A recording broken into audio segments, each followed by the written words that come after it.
So I, I'm still not done processing it, and I thought I was done processing it. But I guess sometimes you need to say things out loud, and I did say it out loud. Uh, but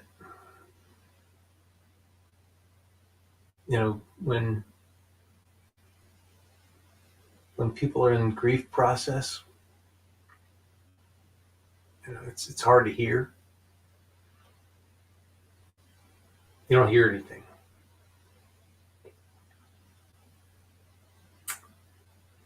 So, uh, man, it's this thing that I keep doing that. For some reason, it's lagging. It lags. Quit lagging. And you need to close some stuff.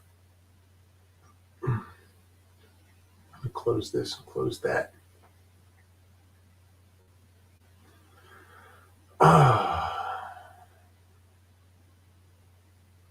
So I can just kind of focus a little bit better. So yeah, I'm in the process, and I was gonna come on and say I processed it, but I didn't. And so um, this is me processing.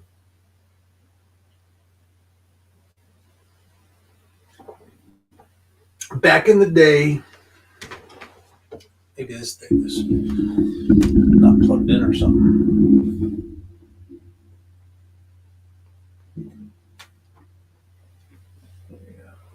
Either that or the internet's just funky. I don't know. If it lags and you miss a word or two here or there, but hopefully the sentiment gets across. Uh, Lost another one bites the dust, and I don't say that lightly because this is the best man, the strongest man, the most exciting man. Every single thing that a man is, what's a woman, what's a man. This was a man, and Andy Spock, and at first, uh, he didn't care for the nickname. It's like, hey, it's Ogre. That didn't stick. But then once we started calling him Shrek, it stuck. And so, like, Shrek, bring Shrek, and he had amazing senses, and you know, it, uh, you think of an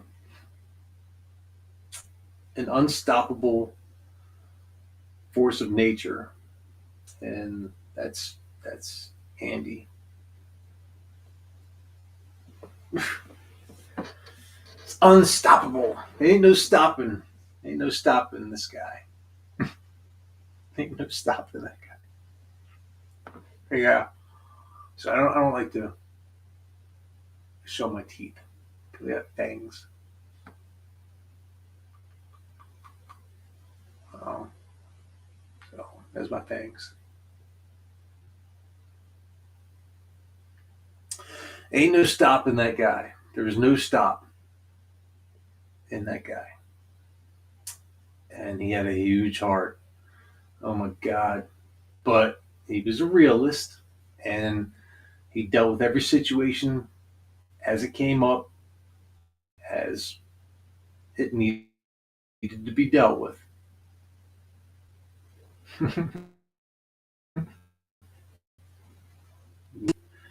The method, but the results were always, you know, adequate, if not awesome. Most of the time it was awesome. Sometimes, there was like, all right, so the one story I had not told about Shrek, it was just me and him. But now that he's gone, I can tell it. He got this motorcycle, and we're out on the Booty Farm, called it the Booty Farm. This property, it's huge, this big spread, kind of in the middle of nowhere, very hard to get to, and you can never find directions to it. You could only get there if somebody took you there.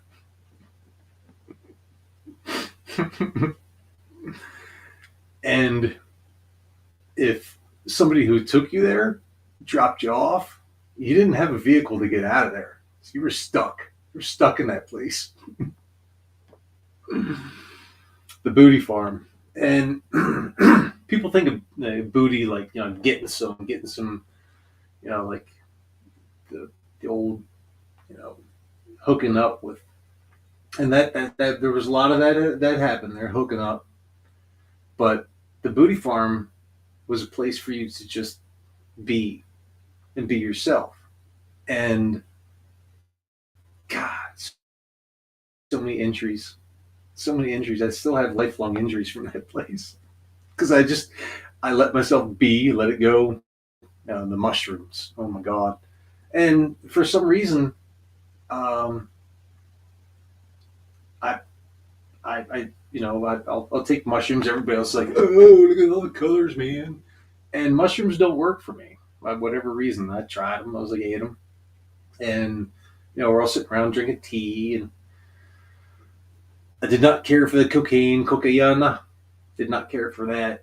So I never did that while I was there. But people did. There was this little place, and they had the black light and posters and real chill music and that sort of thing, and everybody's just sitting around talking, and they're doing the thing, and it's that wasn't my thing. I was more like, I like to go outside, and we shot guns and stuff. The pew-pews, big pew-pews. I mean, like, there's a huge pond, right? And go out there and put up targets, and it wasn't a rare thing that if somebody was going out there to put up a target, but I do I love it. I mean, that was one of my favorite places in the entire world, and you get lost, and nobody knows you're there. I could probably tell the story 100 times, and people are like, "Who's that guy?"